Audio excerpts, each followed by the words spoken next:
Alright, I put together a new backpacking camping kit. I wanted to show everybody what it was and how it worked here and what I did to my measuring cup that I was showing you guys the other day.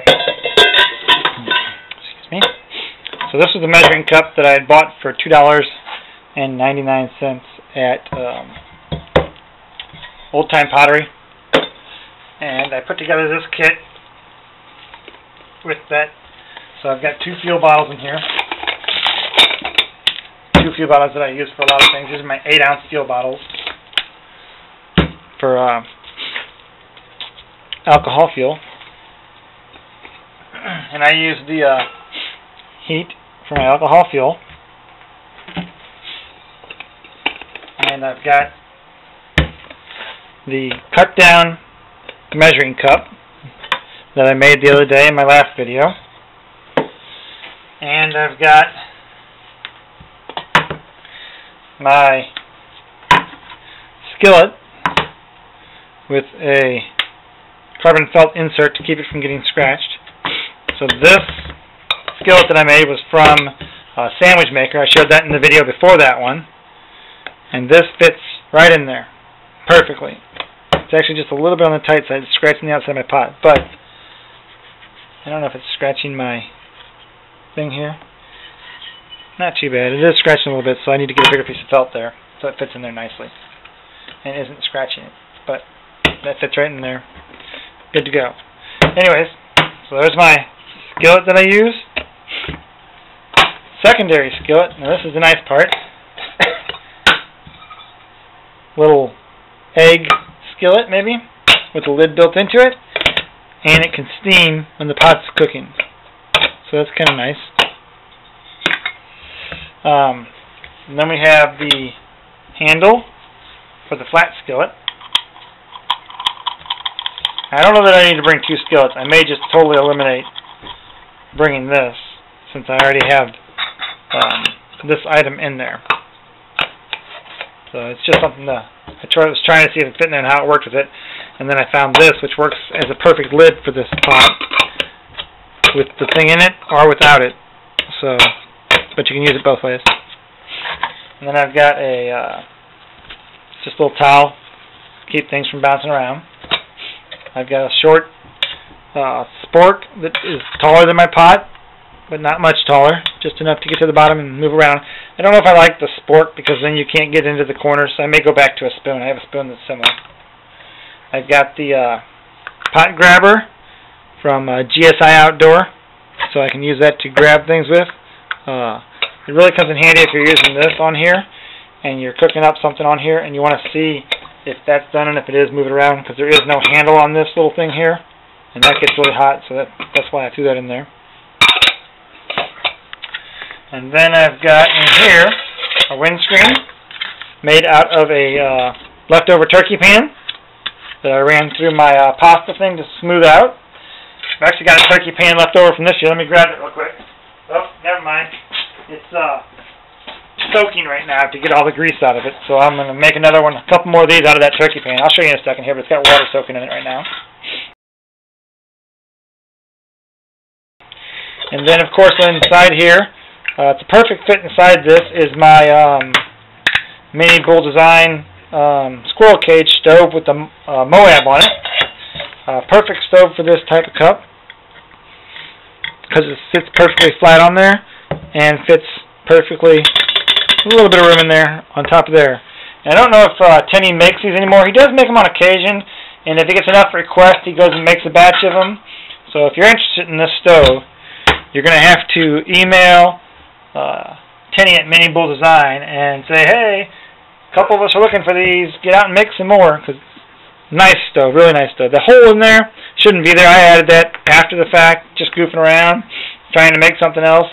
And ever since then, I wish I'd have never done it because this is a nice little overflow.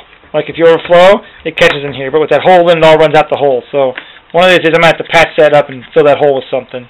Wish I'd have never done that. But anyways, it's just something you do when you're goofing around. Got a 2-foot hose on it because I hate when you have to stand the bottle up and it falls over all the time. So I've got plenty of room between the stove and my fuel No chance of anything spilling and hitting anything. So then, of course, this is the standard.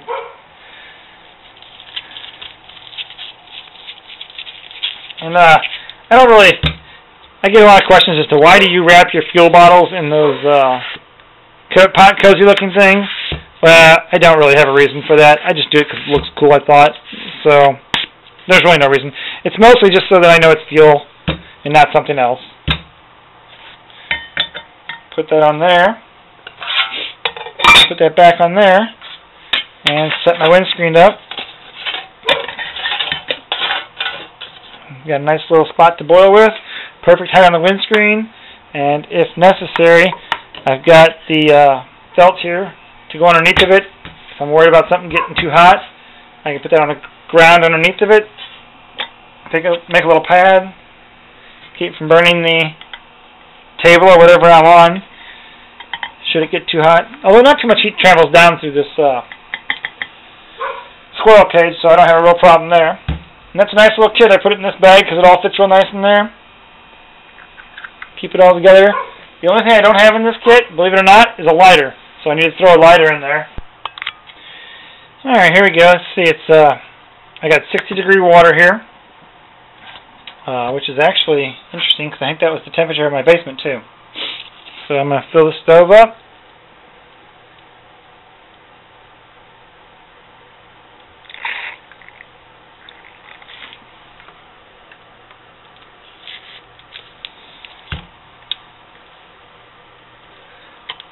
See if I can get my timer ready to go.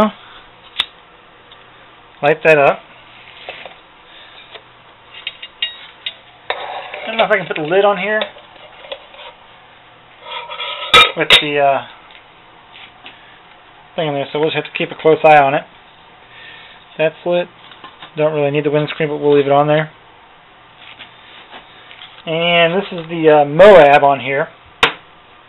So it's one of the bigger heads for this stove here, but without a... Oh, I guess I gotta start the timer.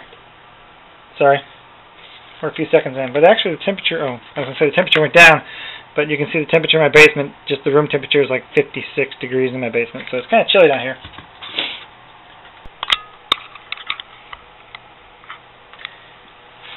Just a quick shot to show you that without the additional area, you've got to refill the stove about every 5 minutes or so. It starts to come down a little bit, so you want to just keep an eye on it and let it fill back up.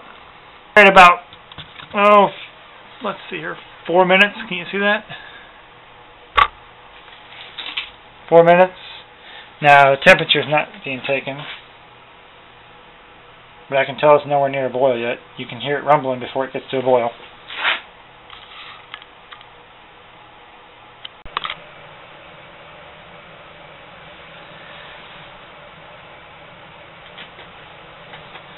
So this particular stove, you've got to really keep an eye on it. It's hard to keep an eye when you're not sitting level with the flame. If you're sitting up here looking down, you won't see that flame cut down. I caught it as it was going down, so we really didn't lose any time there. But it's one of those stoves that if you don't have a chicken water or chicken feed, it's going to... Oh, there we go. We hit 212. And, well, there it goes. It's marking it off now. About 8 minutes and 50 seconds, I think it was. So we've had a full boil. Oops. Almost did that without grabbing it with this.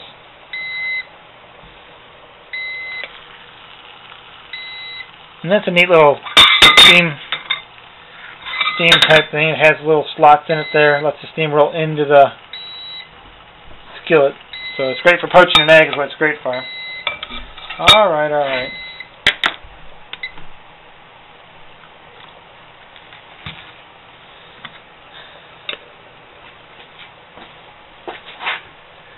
But it's a great job. One of my favorite stoves. And this new pot really works well with it. I wrapped the handle with some carbon felt. Makes it nice and easy to pick up while it's boiling. However, this metal right here, real hot, and down here, real hot. So I kind of wish I'd have wrapped the carbon felt around so I could grab in like this or in like this. Because if you touch that, it gets too hot. So I may redo that with carbon felt all the way around there. You just got to be careful not to let your carbon felt get wet. and this little rivet that I put in here kind of sticks out a little bit and gets you. So I got to be careful of that one too. So I kind of grab it like that right now. But I love the way this stove fits inside of this pot perfectly. So I'm going to go ahead and move this back because I want to show you one more thing before I let you go today. So the second thing I want to show you was the iMusa Kick Kit here is great for baking, dry baking. This is the big pot. It's an 8-cup pot, I think, 8 or 6, I can't remember. And it's the grease pot you get from Kmart. Now, I had been using this where I dry bake directly inside of it, and that's a little hard to get out because it's a ribbed edge, and you can't really get the baked product out of there very well. And you usually only end up getting a very small amount on the bottom if you bake in it, and you don't have any. You can't really have direct heat on it, so it doesn't work well. So I was using this pot for my inside pot, and it was perfect size. It left about ½ inch all the way around when it was in there, maybe a little less, maybe a centimeter all around. And that's a great pot for doing it in. But this pot was made out of old paint can. So it made me a little nervous baking in this and then eating it because I never was sure what kind of aluminum this was. I know it's aluminum, but I'm never really sure what kind of aluminum it was and if it was made for cooking in or not. So I never really felt comfortable eating out of this. I'd put parchment paper in here and cooking that. Never worried about that. That was fine. But this had never made me comfortable eating out of it, even though it was the perfect size. So I thought, now that I've got a couple of these pots, I actually purchased 3 of them. I cut one down to make that pot, and I kept one in the normal size, and I've got 2 of them that are normal size. This one I'm going to leave because the One Egg Wonder lid fits it so perfectly. I'm just going to leave it just like that. But on my 3rd one here, I'm going to cut it down also. I'm going to cut from here off. So I'm going to cut off, I'm going to leave 3 cups in height, which will put it about the same height as what this was. It won't be quite as round. This actually fits inside that one. So it won't be quite as round. Be a little less circular. Not much less, but a little less. So I think that it'll have enough height, because usually when I bake in this, the muffins would get right up in here, so there's plenty of room in there. But this being a little wider, it may rise up a little higher on this one being thinner. So I'm going to cut that down and put this inside here. I think I'm going to leave a good portion of this handle here, because then I can use the handle to lift it in and out, is what I'm thinking. So since you don't put a lid on the inner pot when you're dry baking, I'm going to bend this handle up to go straight up. It'll come past the point of end, and then up a little bit higher, and then I'm going to have it make a little loop or something with this metal handle here. I'm going to bend it into a little loop, and then I can hook that loop with something, I don't know what, or maybe I can just, take my finger grabber here and grab the loop and lift it out of the larger pot. So that's what I'm going to try and do. I'm going to make that to where it fits at that height inside there and have the handle come up to about that height, which won't come out to the top of this lid, but it will stick above this pot. And that'll give me something to pick it up with out of there, so I don't have to worry about trying to turn it over and drop it like this one. I have it in here, and I know I can drop it over like that and have it come out. Plus, you have to also remember that this has to come up a little bit, and then it'll hook over the top of it, but you still need something below it. So the extra little bit I have left in here, I'm thinking about using that as my underside to keep the pot off the ground. So what I'll do is I'll bend it in and make like a flower shape out of it, in, out, all the way around. And that little piece right there, I'll drop down in the bottom of here when I'm baking. So that'll be my next project. I'll let you guys know how that one turns out.